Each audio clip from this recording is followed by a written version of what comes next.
우리 선수들도 나름대로 잘 준비가 되어 있다고 저는 생각하고 있습니다. 사실 내일 경기는 우리 선수들이 얼만큼 원팀이 되어서 Simak 5 berita timnas paling heboh malam ini. Dunia sepak bola Indonesia sedang bergolak. Dalam 24 jam terakhir, berbagai kabar besar datang silih berganti.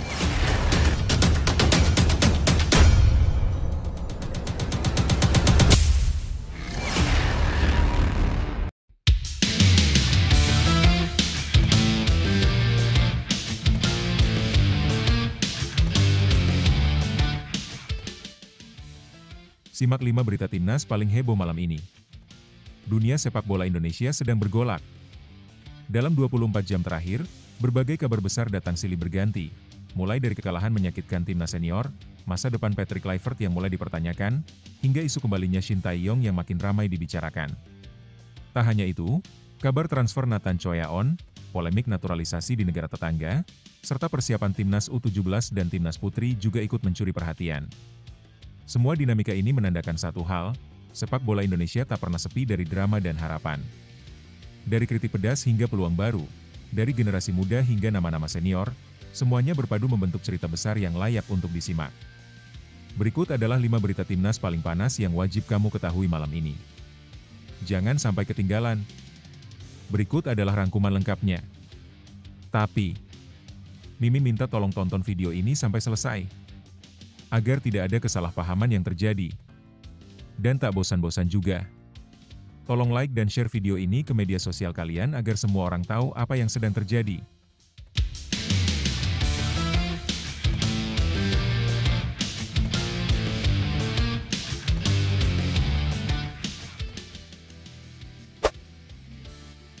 Timnas Indonesia mengakhiri babak ketiga kualifikasi Piala Dunia 2026 dengan hasil mengecewakan usai kalah telak 0-6 dari Jepang pada 10 Juni lalu. Kekalahan ini menambah daftar hasil buruk di bawah kepemimpinan pelatih baru Patrick Kluivert, yang sebelumnya juga kalah 1-5 dari Australia pada Maret. Rentetan hasil negatif tersebut memunculkan gelombang kritik dari publik dan tokoh nasional, termasuk politisi Andre Rosiade yang menilai Kluivert sebaiknya diganti jika gagal membawa Indonesia lolos ke babak keempat. Andre, yang juga mertua pemain timnas Pratama Arhan, menegaskan bahwa tanggung jawab utama ada di tangan pelatih, dan kegagalan lolos harus disikapi dengan perubahan, alias dipecat. Menariknya, kondisi ini ternyata sudah diprediksi oleh peramal Denny Darko jauh sebelumnya. Dalam video yang diunggah pada Maret 2025, Denny menyebut bahwa Shin Tae-yong berpotensi kembali melatih timnas Indonesia. Ia bahkan sudah menyampaikan hal serupa sejak Januari, menyatakan bahwa kembalinya ST justru bisa menjadi momen pembuktian yang lebih matang bagi pelatih asal Korea Selatan itu. Menurut Denny, ST memiliki hubungan spesial dengan sepak bola Indonesia dan sudah dianggap sebagai sosok legendaris berkat prestasinya selama melatih di tanah air. Ia meyakini keberhasilan serupa belum tentu bisa diraih STY jika melatih negara lain. Saat ini, Patrick Kluivert masih menjabat, namun posisinya tengah berada di ujung tanduk. Keputusan akhir kemungkinan akan bergantung pada performa timnas di babak keempat kualifikasi yang akan digelar Oktober mendatang, di mana Indonesia akan menghadapi lawan-lawan kuat dari kawasan Timur Tengah. Nah, sebelum lanjut mendengar berita ini, untuk para netizen, keluarkan satu kalimat pamungkas untuk menanggapi kabar ini. Menurut kalian, apakah kalian yakin timnas Indonesia mampu lolos ke Piala Dunia 2026 di bawah asuhan Patrick Kluivert? Atau justru, kalian lebih setuju PSSI panggil Shin Tae-yong kembali untuk melatih timnas Indonesia demi target lolos Piala Dunia? Ayo teman, berikan tanggapan kalian di kolom komentar. Bravo timnas, bravo Shin Tae-yong, bravo PSSI. Ayo Garuda, buktikan bahwa level kita sudah dunia. Buktikan bahwa kita adalah raksasa Asia. Tiket Piala Dunia harga mati. Di sisi lain, jangan lupa juga satu kalimat khusus untuk Shin Tae-yong CS yang pernah berusaha keras memajukan sepak bola Indonesia. Silahkan tulis di kolom komentar. Ayo terbang tinggi Garuda.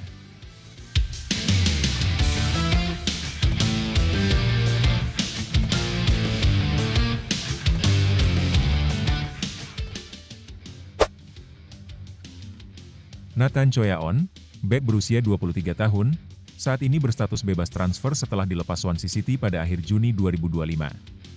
Meski belum bergabung dengan klub baru, ia sedang diminati oleh sejumlah tim, baik dari Belanda maupun Indonesia. Dari Belanda, Klub promosi Eredivisie, Telstar, dikabarkan tengah memantau Nathan sebagai kandidat rekrutan baru. Kabar ini mencuat lewat akun penggemar Telstar di media sosial, yang menyebut Nathan sebagai pemain potensial karena bisa bermain di posisi bek kiri dan bek tengah. Jika bergabung, Nathan tidak akan asing dengan kompetisi Belanda karena ia merupakan produk Akademi Excelsior dan pernah bermain untuk Heerenveen saat dipinjamkan Swansea. Sementara itu, di Indonesia, beberapa klub Liga 1 juga menunjukkan minat, termasuk Bayangkara FC dan Bali United.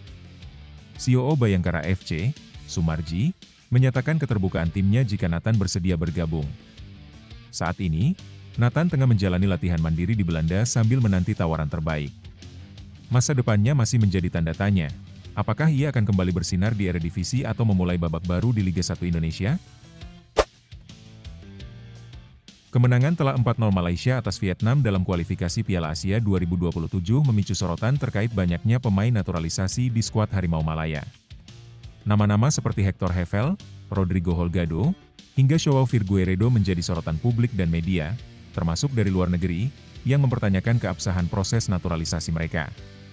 Presiden FAM, Datuk Muhammad Joy Hari Ayub, menegaskan bahwa seluruh proses naturalisasi telah dilakukan sesuai regulasi FIFA.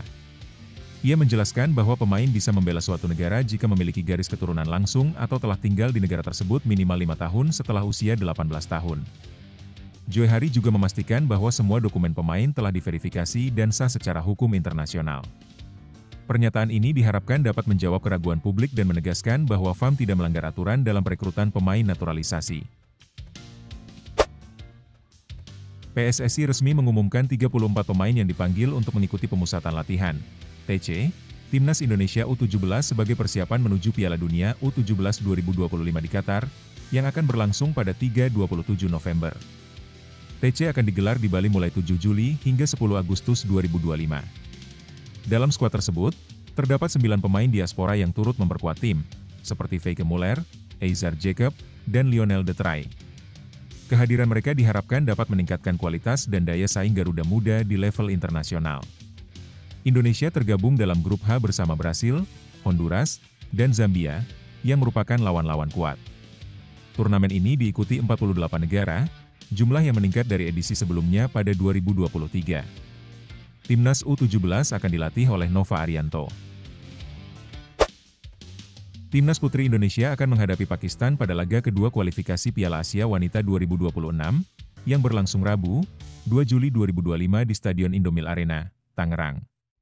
Sebelumnya, tim asuhan Satoru Mochizuki meraih kemenangan 1-0 atas Kirgistan pada laga pertama. Dengan peringkat FIFA Indonesia di posisi 95 dan Pakistan di peringkat 157, Garuda Pertiwi lebih diunggulkan secara peringkat. Namun, pelatih Mochizuki tetap mewanti-wanti agar tim tidak meremehkan Pakistan, yang dinilainya memiliki kemampuan teknis dan kualitas individu yang cukup baik. Kemenangan atas Pakistan akan menjadi modal penting bagi Indonesia sebelum melakoni laga penentu melawan Taiwan di pertandingan terakhir fase kualifikasi. Desakan mundur untuk Patrick Kluivert mencuat, Denny Darko ternyata sudah prediksi jauh sebelumnya. Timnas Indonesia menutup perjalanan mereka di babak ketiga kualifikasi Piala Dunia 2026 dengan hasil yang kurang menggembirakan.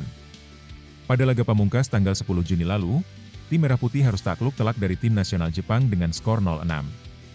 Hasil tersebut semakin memperpanjang daftar kekalahan timnas di bawah kepemimpinan pelatih baru mereka, Patrick Kluivert, yang resmi menjabat sejak Januari 2025.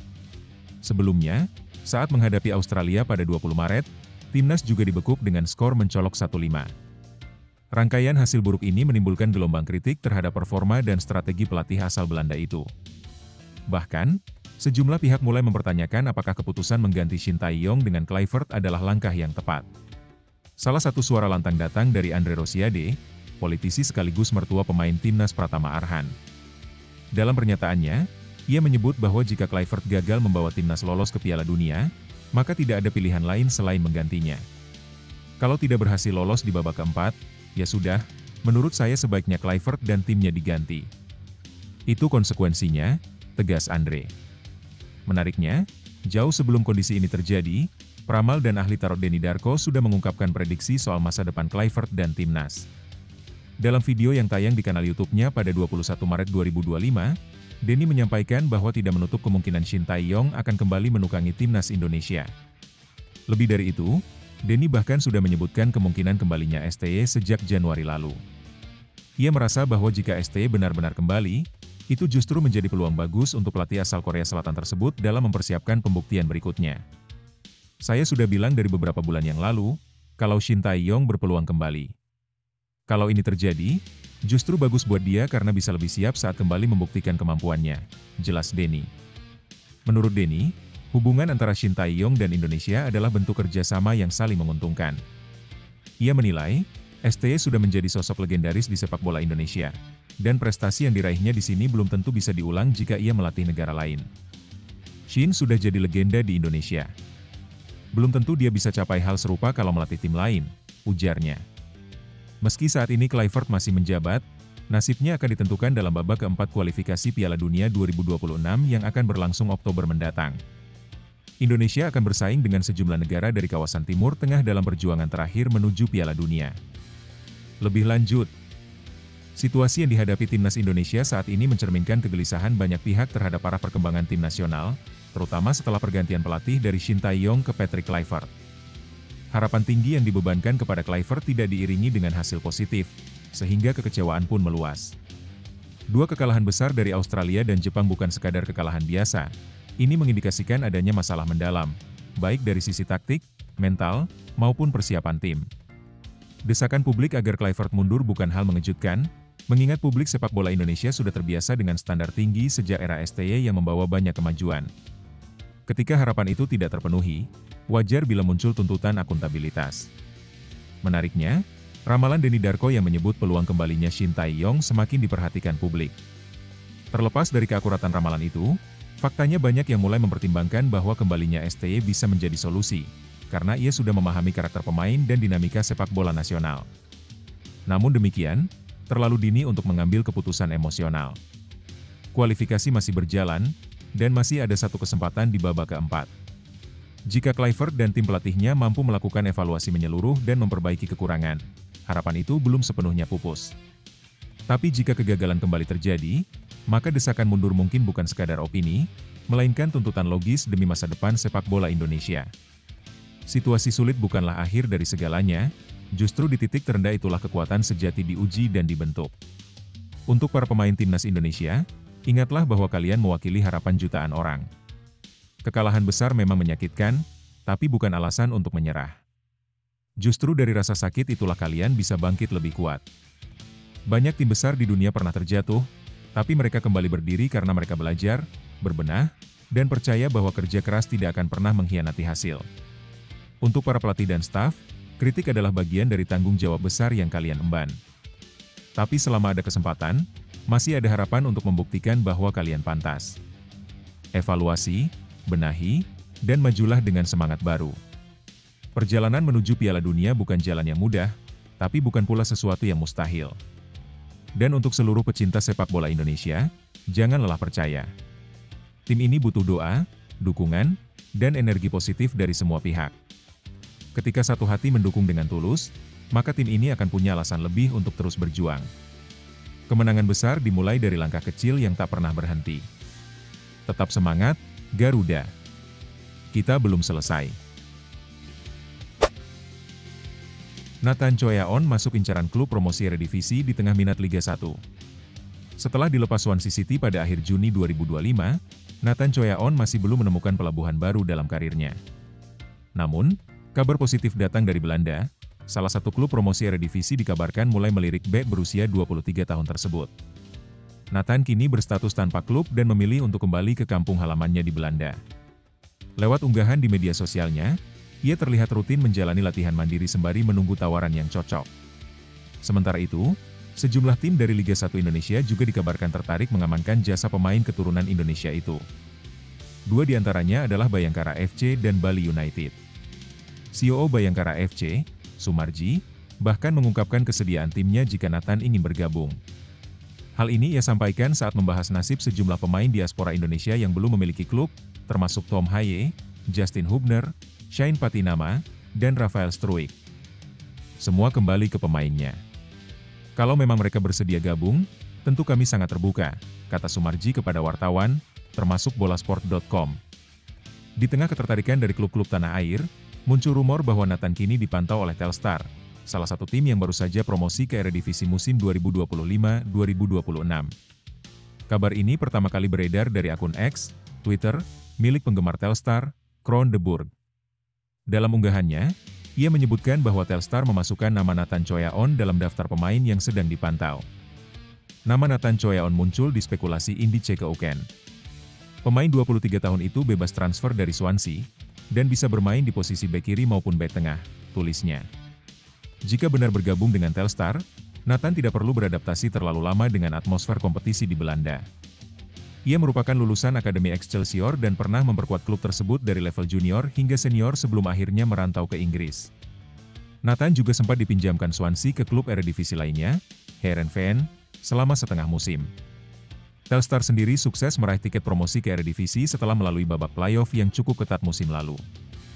Kini, tinggal menunggu waktu untuk melihat kemana Nathan akan melangkah. Apakah ia akan kembali bersinar di negeri asalnya atau justru mencetak sejarah baru bersama klub Indonesia? Lebih lanjut, Nathan Choyaon berada dalam situasi menarik yang mencerminkan tantangan sekaligus peluang dalam karirnya. Meski saat ini belum memiliki klub usai dilepas Swansea City, perhatian dari klub promosi Eredivisie seperti Telstar menunjukkan bahwa kualitas dan potensi Nathan masih diakui, terutama di tanah kelahirannya, Belanda. Kepindahannya kembali ke Belanda dan aktivitas latihannya secara mandiri menunjukkan komitmennya untuk tetap bugar dan siap kapanpun dibutuhkan. Ini penting karena pemain tanpa klub cenderung kehilangan ketajaman jika tidak menjaga ritme latihan secara konsisten. Di sisi lain, ketertarikan dari klub-klub Liga 1 seperti Bayangkara FC dan Bali United menandakan bahwa pasar domestik Indonesia mulai membuka diri terhadap pemain diaspora. Namun, jika Nathan memilih bertahan di Eropa, terutama di Eredivisie, itu akan menguntungkan bagi timnas Indonesia dalam jangka panjang karena ia tetap terasah di kompetisi yang lebih kompetitif. Situasi ini juga menunjukkan pentingnya manajemen karir bagi pemain diaspora. Pilihan klub berikutnya bukan hanya soal gaji atau status, tapi juga peluang bermain reguler dan berkembang sebagai pemain profesional. Jika Telstar benar-benar serius merekrutnya, itu bisa menjadi batu loncatan untuk bangkit kembali dan mungkin kembali ke level tertinggi suatu hari nanti. Nathan sedang berada di fase penentu dalam karirnya, masa yang mungkin terasa berat, tapi juga penuh peluang. Tidak memiliki klub saat ini bukan akhir dari segalanya, melainkan momen hening sebelum lompatan besar. Setiap pemain besar pernah melalui masa sulit, dicoret, diragukan, atau bahkan terlupakan. Tapi justru di saat seperti itulah mental juara ditempa. Kamu sudah membuktikan diri bisa bermain di Eropa, bisa dipercaya membela timnas, dan itu bukan hal yang didapat semua orang. Tetap jaga disiplin, tetap percaya pada proses. Latihan mandiri yang kamu lakukan sekarang mungkin terasa sepi, tapi itu adalah fondasi untuk kebangkitanmu. Saat pintu yang tepat terbuka, entah di Belanda, Indonesia, atau dimanapun, kamu akan siap, bukan karena keberuntungan, tapi karena kerja kerasmu sendiri. Teruskan langkahmu, Nathan. Karir hebat sering dimulai dari keputusan berani di saat sulit. 5 alasan Timnas Putri Indonesia berpeluang menang telak atas Pakistan. Timnas sepak bola putri Indonesia dijadwalkan menghadapi Pakistan pada pertandingan kedua Grup C dalam kualifikasi Piala Asia Wanita 2026, Rabu 2 Juli malam di Stadion Indomil Arena. Tim Merah Putih membawa semangat tinggi setelah meraih kemenangan perdana dan kini menatap peluang meraih hasil lebih besar. Berikut 5 alasan mengapa skuad Garuda Pertiwi berpotensi meraih kemenangan besar atas Pakistan. 1. Jarak ranking FIFA yang jauh. Perbedaan peringkat dunia antara Indonesia dan Pakistan cukup mencolok. Indonesia saat ini berada di posisi ke-95 dalam ranking FIFA per Juni 2025, sedangkan Pakistan tertinggal jauh di peringkat ke-157. Selisih 62 peringkat ini menjadi indikator yang cukup kuat bahwa secara kualitas dan pengalaman, Indonesia unggul jauh di atas kertas. 2. Pakistan tampil buruk di laga perdana. Di pertandingan pertama, Pakistan harus mengakui keunggulan Taiwan dengan kekalahan telak 0-8. Kekalahan besar ini tak hanya menunjukkan kelemahan pertahanan mereka, tetapi juga menurunkan moral tim. Jika penampilan itu terulang, Indonesia berpeluang besar mencetak banyak gol. 3.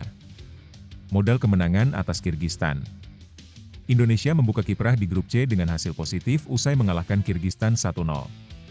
Meski hanya menang tipis, permainan tim menunjukkan kekompakan dan semangat bertarung tinggi. Kemenangan ini bisa menjadi pondasi kuat untuk tampil lebih percaya diri dan agresif saat menghadapi Pakistan. 4. Tren positif Indonesia versus Pakistan yang masih terpuruk. Timnas Putri Indonesia sedang dalam tren positif, tidak terkalahkan dalam 5 pertandingan terakhir, dengan 3 kemenangan di antaranya. Sebaliknya, Pakistan belum pernah menang dalam 5 laga terakhir, 2 kali kalah dan 3 kali imbang. Performa kontras ini memberi keunggulan psikologis bagi Indonesia. 5. Bermain di kandang sendiri. Bertanding di hadapan pendukung sendiri menjadi keuntungan tambahan. Dukungan langsung dari supporter bisa meningkatkan semangat para pemain, sekaligus memberi tekanan mental bagi tim lawan. Atmosfer stadion juga dapat membuat Pakistan kesulitan beradaptasi. Meski peluang besar ada, Timnas Putri Indonesia tetap perlu menjaga fokus dan tidak meremehkan lawan. Bermain tenang, disiplin, dan penuh semangat adalah kunci untuk meraih kemenangan maksimal. Lebih lanjut, Timnas Putri Indonesia memiliki peluang besar untuk meraih kemenangan meyakinkan atas Pakistan dalam laga lanjutan kualifikasi Piala Asia Wanita 2026. Perbedaan kualitas antara kedua tim cukup jelas terlihat dari peringkat FIFA. Indonesia menempati posisi ke-95, sementara Pakistan berada jauh di bawah, di urutan ke-157. Ini menggambarkan selisih pengalaman, infrastruktur, dan kompetisi yang dilalui masing-masing tim. Kemenangan atas Kirgistan di pertandingan sebelumnya memberi suntikan moral bagi skuad Garuda Pertiwi.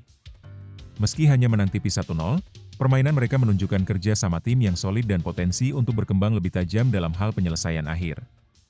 Modal positif ini bisa menjadi bahan bakar utama untuk tampil lebih percaya diri saat menghadapi Pakistan. Di sisi lain, Pakistan datang ke pertandingan ini dengan kondisi kurang ideal setelah dibantai Taiwan 0-8. Hasil itu memperlihatkan kelemahan di lini pertahanan mereka, sekaligus membuka peluang bagi Indonesia untuk mencetak banyak gol bila mampu tampil efektif dan menyerang sejak awal. Faktor non-teknis juga turut mendukung. Bermain di kandang sendiri memberi keunggulan psikologis yang tak bisa diremehkan. Dukungan dari penonton bisa mengangkat semangat para pemain dan menekan mental lawan. Namun demikian, tekanan tampil di hadapan publik sendiri juga bisa menjadi bumerang jika tak dikelola dengan baik. Secara keseluruhan, situasi menguntungkan ada di tangan Timnas Putri Indonesia. Namun, mereka tetap perlu bermain disiplin dan tidak meremehkan Pakistan. Fokus pada permainan sendiri, menjaga ritme, dan memaksimalkan peluang adalah kunci untuk memastikan hasil positif sekaligus membuka jalan lebih lebar menuju fase berikutnya. Timnas Putri Indonesia saat ini berada di momen penting yang bisa menjadi tonggak sejarah. Kemenangan bukan hanya soal skor, tapi juga tentang harga diri, semangat juang, dan kebanggaan membawa nama bangsa di level Asia. Kalian sudah menunjukkan kerja keras, disiplin, dan semangat luar biasa di laga pertama. Kini saatnya melangkah lebih berani, lebih percaya diri, dan bermain dengan hati. Jangan takut pada lawan, karena yang kalian bawa bukan sekadar nama, tapi mimpi jutaan rakyat Indonesia yang percaya pada kemampuan kalian. Ingat, bermain di rumah sendiri adalah kekuatan. Suara dukungan dari tribun adalah energi tambahan. Jadikan sorakan itu sebagai bahan bakar untuk terus berlari, bertarung, dan mencetak sejarah. Terus berjuang, jangan kendur. Tidak ada yang mustahil bagi tim yang bermain dengan hati. Buktikan bahwa Timnas Putri Indonesia bukan sekadar peserta, tapi pejuang yang layak diperhitungkan di Asia. Ayo, Garuda Pertiwi. Terbanglah tinggi dan buat bangga negeri ini. Indonesia Api. Status pemain naturalisasi Malaysia dipertanyakan, FAM tanggapi sorotan publik. Banyaknya pemain naturalisasi yang membela timnas Malaysia belakangan ini memicu diskusi hangat di kalangan publik dan media. Presiden Federasi Sepak Bola Malaysia, FAM, Datuk Muhammad Joehari Ayub, akhirnya memberikan pernyataan resmi untuk menjawab keraguan yang muncul. Timnas Malaysia baru saja mencetak hasil mengejutkan dengan kemenangan telak 4-0 atas Vietnam dalam laga kualifikasi Piala Asia 2027 pada 10 Juni lalu. Performa gemilang itu diraih setelah FAM merekrut sejumlah pemain baru, termasuk pemain-pemain naturalisasi yang berasal dari luar negeri. Beberapa nama yang kini memperkuat skuad Harimau Malaya antara lain Hector Hevel, Rodrigo Holgado, Gabriel Palmero, Facundo Garces, Imanol Machuca, John Irazabal, dan Joao Virgueiredo. Kehadiran mereka disebut-sebut menjadi kunci sukses Malaysia dalam pertandingan tersebut. Namun, kehadiran pemain-pemain ini juga menimbulkan tanda tanya. Banyak pihak, termasuk media asing seperti dari Vietnam, mempertanyakan latar belakang mereka dan apakah proses naturalisasi mereka sah secara aturan internasional.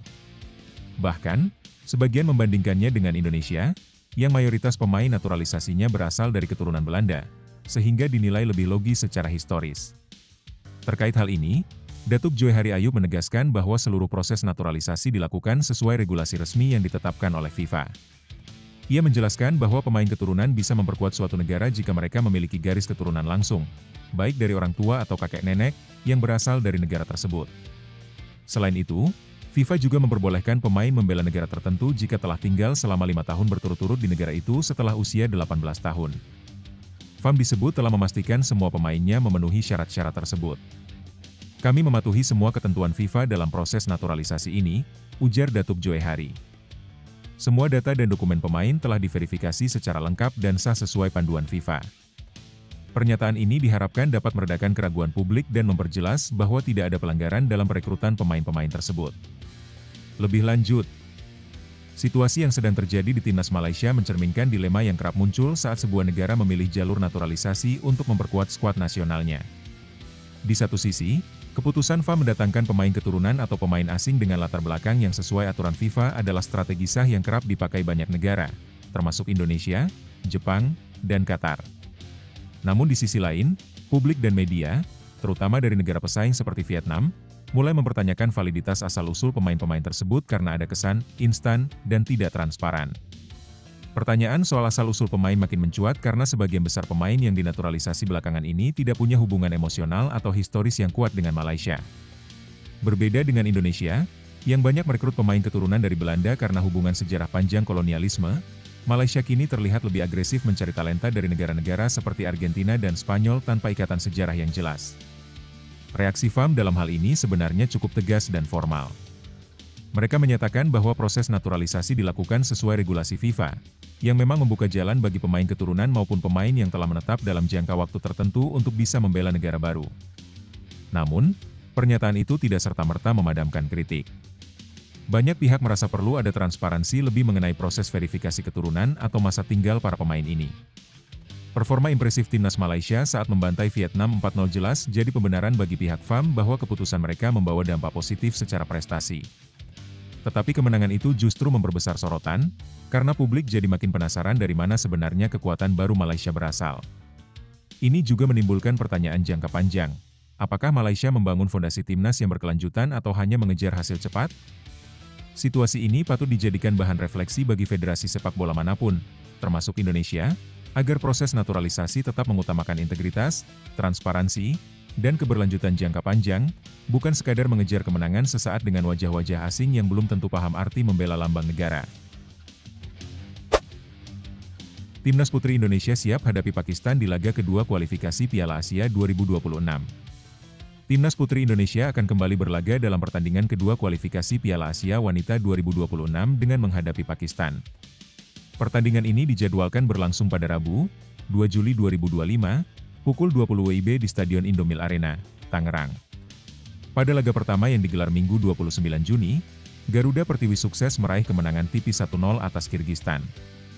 Gol tunggal tersebut memastikan 3 poin penting bagi tim asuhan Satoru Mochizuki. Menghadapi Pakistan, Indonesia membawa modal kepercayaan diri tinggi. Lawan yang akan dihadapi saat ini menempati peringkat ke-157 dalam daftar FIFA, jauh di bawah Indonesia yang berada di posisi 95 dunia. Selisih 62 peringkat membuat Indonesia di atas kertas lebih diunggulkan. Meski begitu, pelatih Satoru Mochizuki tetap mengingatkan timnya agar tidak meremehkan Pakistan.